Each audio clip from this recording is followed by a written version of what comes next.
రాష్ట్రంలో అవినీతి పాలన నడుస్తుందన్నారు ఎంపీ ధర్మపురి అరవింద్. కేసీఆర్ కుంగే కాళేశ్వరం మంత్రి ప్రశాంత్ రెడ్డి నాసిరకం చెక్ డ్యాములు కట్టే బాల్కొండ నియోజకవర్గాన్ని తెలంగాణ రాష్ట్రాన్ని దోచుకు తింటున్నారని ఫైర్ అయ్యారు. బాల్కొండ బీజేపీ అభ్యర్థిగా ఏలేటి అన్నపూర్ణమ్మ నామినేషన్ దాఖలు చేశారు. ఈ నామినేషన్ కార్యక్రమానికి ఎంపీ అరవింద్, బీజేపీ నేత లక్ష్మణ్ హాజరయ్యారు. నియోజకవర్గంలో మంత్రి కనుసైగల్లోనే గంజాయి సరఫరా జరుగుతుందని ఆరోపించారు. బీజేపీ ఎన్నికల మేనిఫెస్టోలో పసుపు బోర్డు లేకున్నా పసుపు బోర్డు సాధించిన ఘనత తమదేనని చెప్పారు.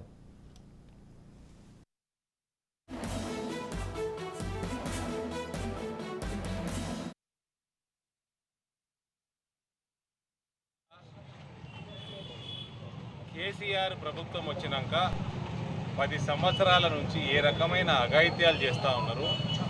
అవినీతి మితిమీరిపోయిందో, ఎంత మితిమీరిపోయిందంటే డ్యాములు మునిగిపోతున్నాయి, డ్యాములు కొట్టుకుపోతున్నాయి, డ్యాములు పనికి రాకుండా అవుతున్నాయి. ఇవాళ 3 పెద్ద డ్యాములు 80,000 కోట్ల రూపాయల వ్యయంతో కట్టిన డ్యాములు ఇవాళ క్వశ్చన్ మార్గం మిగిలిపోయింది. నీళ్లు నింపితే